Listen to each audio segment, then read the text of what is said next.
말씀 보도록 하겠습니다. 하나님께서 우리에게 주시는 말씀 요한계시록 10장 말씀입니다. 요한계시록 10장 1절에서 11절까지 말씀입니다. 요한계시록 10장 1절부터 11절까지 말씀, 제가 먼저 한 절 읽고 한 절씩 교독하도록 하겠습니다. 내가 또 보니 힘센 다른 천사가 구름을 입고 하늘에서 내려오는데 그 머리 위에 무지개가 있고 그 얼굴은 해 같고 그 발은 불기둥 같으며 그 손에는 편어의 작은 두마리를 들고 그 오른발은 바다를 밟고 왼발은 땅을 밟고 사자가 부르짖는 것 같이 큰 소리로 외치니 그가 외칠 때에 일곱 우레가 그 소리를 내어 말하더라. 일곱 우레가 말을 할 때에 내가 행복하려고 하다가 보았더니 하늘에서 소리가 나서 말하기를 일곱 우레가 말한 것을 순종하고 기록하지 말라 하더라.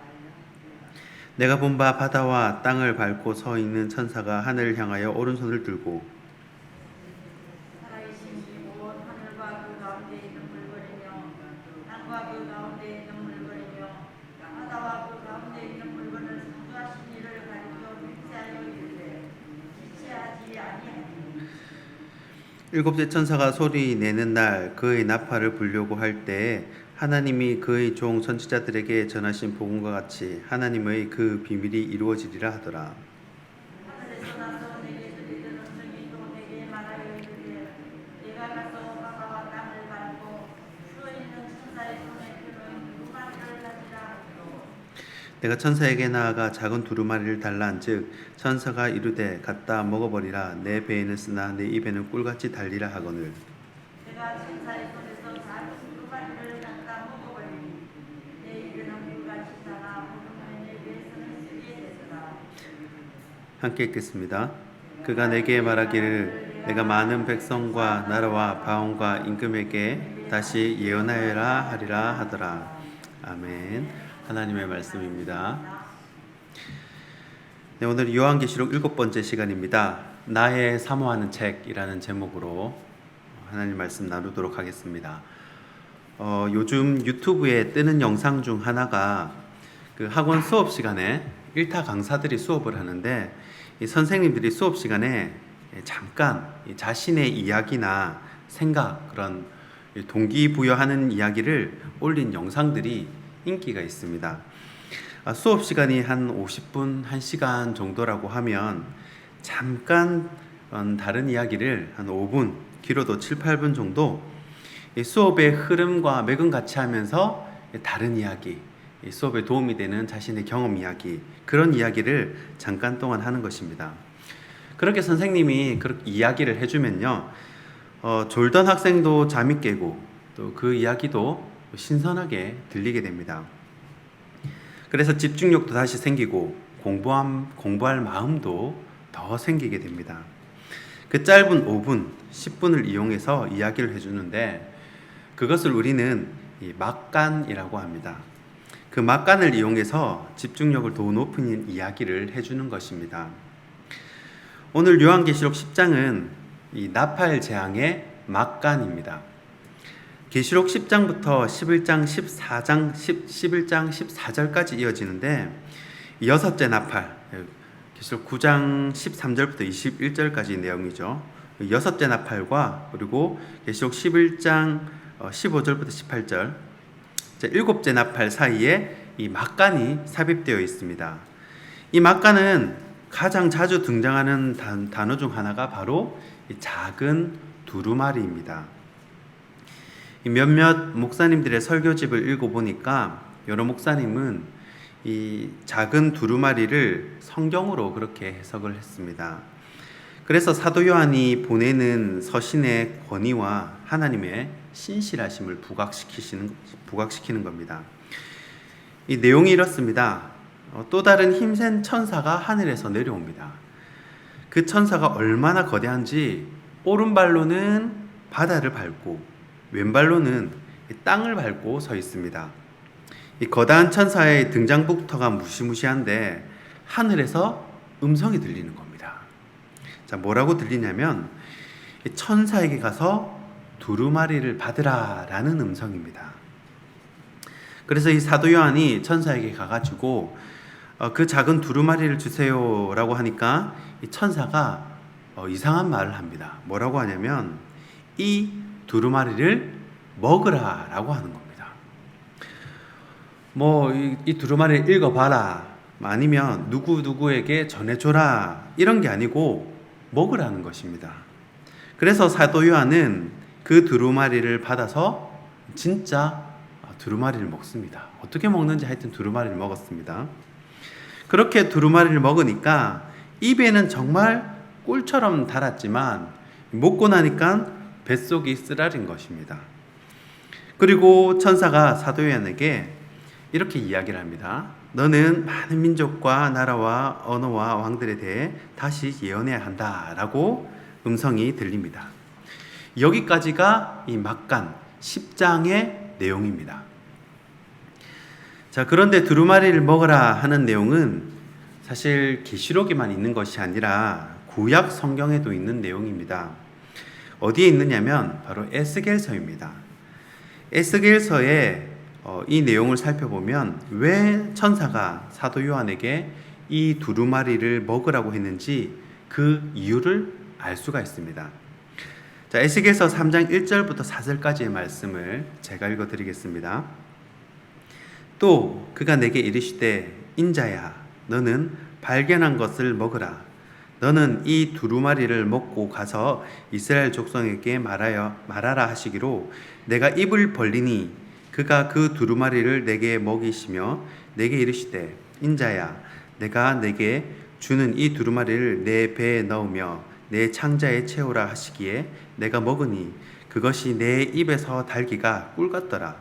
그가 또 내게 이르시되 인자야 이스라엘 족속에게 가서 내 말로 그들에게 고하라. 아멘. 에스겔서 3장 1절부터 4절까지 말씀입니다. 오늘 읽은 이 막간의 이 요한계시록 내용과 거의 흡사합니다. 자, 하나님께서 에스겔 선지자에게 이 두루마리를 먹으라라고 말합니다. 이 사람의 아들아, 이 두루마리를 먹으라라고 말씀을 하시죠. 하나님이 이 두루마리를 왜 에스겔 선지자에게 먹이겠습니까? 바로 다음에 나옵니다. 이 두루마리를 먹고 가서 이스라엘 족속에게 말하라 라고 말씀하십니다. 두루마리를 먹고 그 안에 있는 내용을 그대로 이 백성들에게 전하라는 것입니다. 그래서 두루마리를 먹이는 것입니다. 이 두루마리에는 하나님의 말씀이 기록되어 있습니다. 그래서 보통은 이 두루마리를 하나님의 말씀이 기록된 이 성경 말씀으로 해석을 합니다. 그러면 다시 요한계시록으로 돌아와서요. 오늘 본문 10장 9절을 보겠습니다. 본문 10장 9절에 내가 천사에게 나아가 작은 두루마리를 달라 한즉 천사가 이르되 갖다 먹어버리라. 내 배에는 쓰나 내 입에는 꿀같이 달리라 하거늘. 자, 방금 살핀 에스겔서 3장과 똑같은 말씀입니다. 천사가 사도 요한에게 그 작은 두루마리를 먹으라고 이야기를 하죠. 그리고 먹고 난 후의 증상도 똑같습니다. 자, 오늘 본문 10절입니다. 계시록 10장 10절. 내 천사의 손에서 작은 두루마리를 갖다 먹어버리니 내 입에는 꿀같이 다나 먹은 후에 내 배에서는 쓰게 되더라. 자, 똑같죠. 입에는 달고 속에서는 쓰고 증상이 이렇습니다. 꿀같이 달고 배에서 쓰고. 자, 이것을 두고 어떤 사람은 이 두루마리의 내용이 심판의 메시지이기 때문에 쓴 것이다, 이 배에 쓴 것이다 라고 말씀하시는 분도 계십니다. 그런데 저는 조금 다르게 생각을 했습니다. 우리가 진짜 말씀을 잘 풀어서 요리해서 이 말씀을 먹으면 정말 맛이 있습니다. 얼마나 맛있는지 이 다윗의 고백처럼 그 말씀이 내 입에 꿀소리처럼 달게 느껴지는 것입니다. 그래서 또 먹고 싶고 그렇습니다. 그런데 이 말씀을 들을 때는 너무 달콤한데, 너무 은혜로운데 그 말씀을 내 삶에 적용시키고 그대로 살려고 하면 거기에는 고통이 따르게 됩니다. 대가가 따르게 됩니다. 왜냐하면 우리는 다 타락한 본성을 가지고 있기 때문입니다.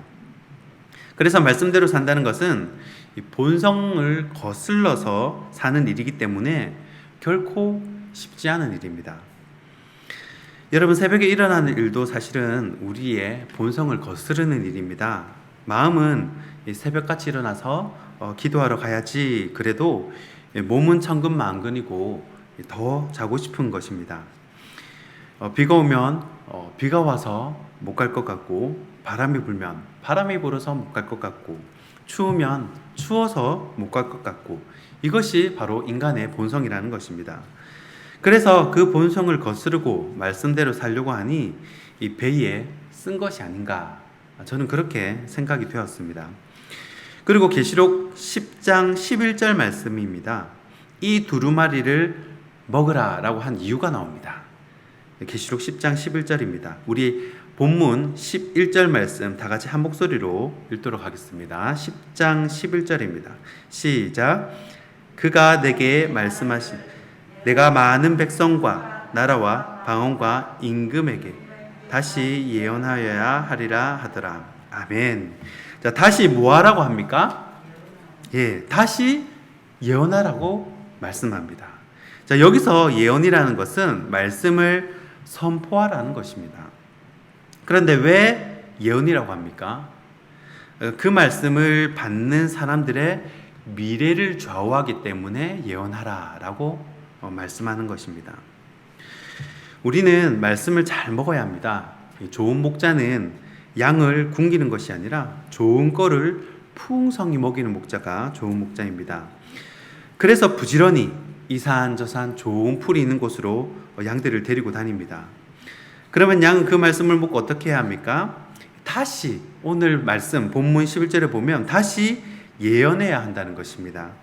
누구에게요? 민족에게, 그리고 백성들에게, 임금들에게 다시 선포해야 한다는 것입니다. 이것이 우리가 매일같이 말씀을 먹는 이유라는 것입니다. 랄프 윈터라는 성교학자가요, 이 지구상의 중요한 종족들만 한번 카운트를 해봤는데 무려 17,000개 종족이 있다고 합니다. 그 중에 아직도 한 번도 복음을 들어보지 못한 종족이 한 4,000개 정도라고 하는데, 이 조사한 지가 시간이 좀 꽤 지났기 때문에 아마 지금은 더 많은 종족들에게 이 복음이 전파되었을 것입니다. 그리고 성경이 없는 언어군, 성경이 번역된 언어도 있고 번역이 되지 않은 언어도 있습니다. 성경이 없는 언어군도 한 3,400개 정도 된다고 합니다. 이것이 바로 이 선교의 이유이고 말씀을 선포해야 하는 이유라는 것입니다. 말씀을 맺겠습니다. 이 기도원 성경협회에서 배포하는 성경 앞부분에 보면요, 이 성경의 영광을 설명하는 메시지가 기록이 되어 있습니다.